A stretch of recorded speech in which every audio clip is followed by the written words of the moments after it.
Assalamualaikum warahmatullahi wabarakatuh. Saya Indah Suci Aprilianti. Saya di sini mau ngejelasin cara menyusun proposal penelitian.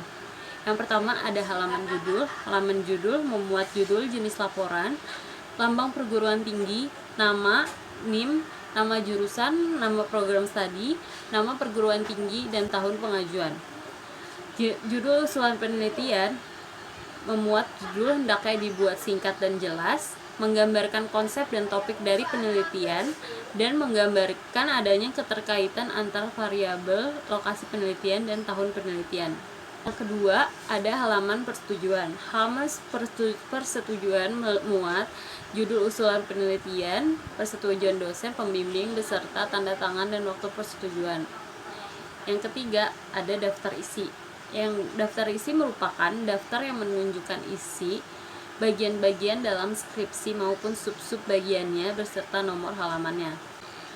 Yang keempat, ada isi. Di bagian isi terdiri dari beberapa bab, dan dari beberapa bab tersebut masih terdapat beberapa sub-bab.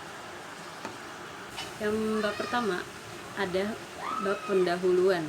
Di dalam pendahuluan ada latar belakang masalah, perumusan masalah, batasan masalah, tujuan penelitian, manfaat penelitian, dan keaslian penelitian.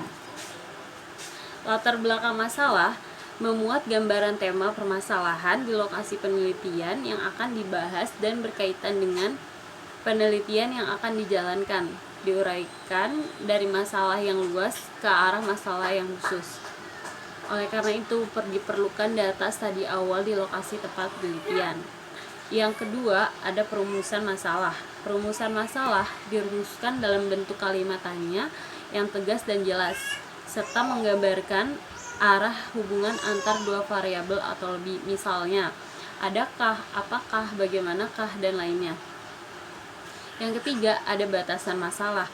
Batasan masalah adalah pembatasan ruang lingkup yang dilakukan dalam penelitian, di mana pembatasan tersebut meliputi tema atau topik, area atau wilayah yang diteliti, sumber informasi, lokasi penelitian, serta waktu penelitian. Yang keempat, ada tujuan penelitian. Tujuan penelitian memuat dua tujuan. Ada tujuan umum dan tujuan khusus. Tujuan umum meliputi tujuan yang akan dicapai secara menyeluruh yang dapat menjawab tema atau judul penelitian. Yang kedua, ada tujuan khusus meliputi jabaran atau rincian dari tujuan umum secara operasional sesuai dengan perumusan dan pembatasan masalah. Yang kelima, ada manfaat penelitian.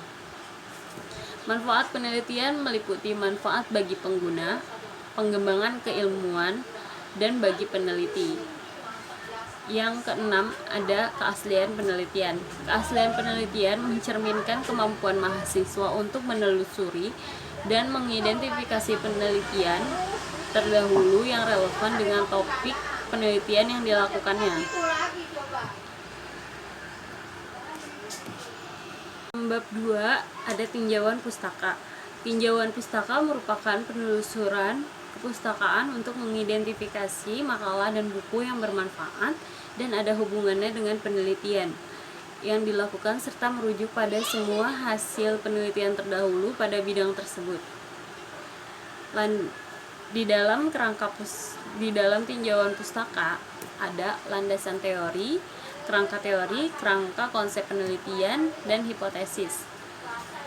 Nah, yang landasan teori menguraikan kerangka teori yang merujuk pada referensi berbagai nilai tertentu maupun berbagai teori-teori yang ada yang nantinya akan mendasari hasil dan pembahasan secara detail, dapat berupa definisi-definisi atau model matematis yang langsung berkaitan dengan tema atau masalah yang diteliti. Kerangka teori terdiri dari teori-teori atau isu-isu di mana penelitian kita terlibat di dalamnya dan memberikan panduan pada saat peneliti membaca pustaka. Yang ketiga, ada kerangka konsep penelitian. Kerangka konsep penelitian merupakan operasionalisasi keterkaitan antar variabel-variabel yang berasal dari kerangka teori dan biasanya berkonsentrasi pada satu bagian dari kerangka teori. Yang keempat ada hipotesis. Hipotesis memuat pertanyaan singkat yang disimpulkan dari landasan teori atau tinjauan pustaka dan merupakan jawaban sementara terhadap masalah yang dihadapi. Bab 3 ada metode penelitian.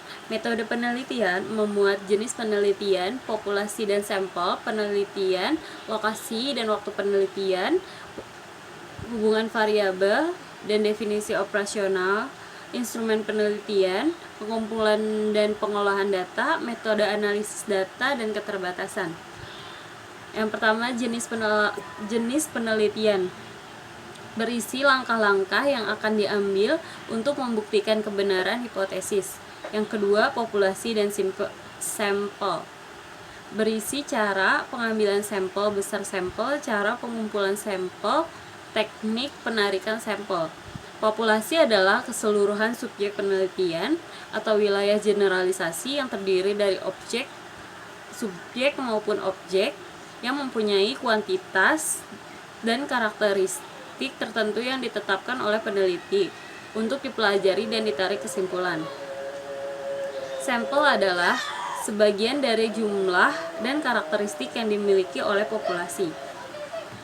Yang ketiga ada lokasi dan waktu penelitian, berisi mengenai tempat atau lokasi penelitian yang diamati atau diteliti dalam suatu penelitian. Yang keempat ada variabel, berisi keterangan tentang variabel atau faktor yang diamati atau diteliti dalam suatu penelitian. Yang kelima ada definisi operasional, menjelaskan bagaimana suatu variabel akan diukur serta alat ukur apa saja yang digunakan untuk mengukurnya. Yang keenam ada teknik pengumpulan data, berisi cara pengumpulan data yang dapat berupa data primer maupun sekunder. Berdasarkan cara pengumpulan data dapat berupa observasi, wawancara langsung, angket, pengukuran, dan pemeriksaan. Yang ketujuh ada instrumen penelitian. Instrumen atau alat ukur penelitian dapat berupa kuesioner, checklist yang digunakan sebagai pedoman, observasi dan wawancara atau angket. Yang ke-8 ada teknik pengolahan data, berisi cara pengolahan data yang akan dilakukan peneliti sehingga data hasil penelitian dapat menjadi informasi yang dapat digunakan untuk mengambil kesimpulan penelitian. Yang ke-9 ada metode analisa data. Metode analisa data menjelaskan bagaimana seorang peneliti mengubah data hasil penelitian menjadi informasi yang dapat digunakan untuk mengambil kesimpulan penelitian. Yang ke-10 ada keterbatasan. Dalam setiap penelitian pasti mempunyai kelemahan-kelemahan, di mana kelemahan tersebut ditulis dalam keterbatasan. Nah, yang kelima ada daftar pustaka. Daftar pustaka merupakan keterangan tentang bacaan yang dijadikan bahan rujukan dari penulisan skripsi. Dalam daftar pustaka dapat dimasukkan tentang pustaka dari buku, teks, jurnal, artikel, atau kumpulan karangan lainnya. Yang ke-6 ada lampiran. Lampiran memuat keterangan atau informasi yang diperlukan pada pelaksanaan penelitian seperti peta, surat penelitian, kuesioner, atau data lain yang sifatnya melengkapi usulan atau proposal penelitian. Demikianlah teknik penyusunan proposal penelitian. Semoga bermanfaat. Terima kasih.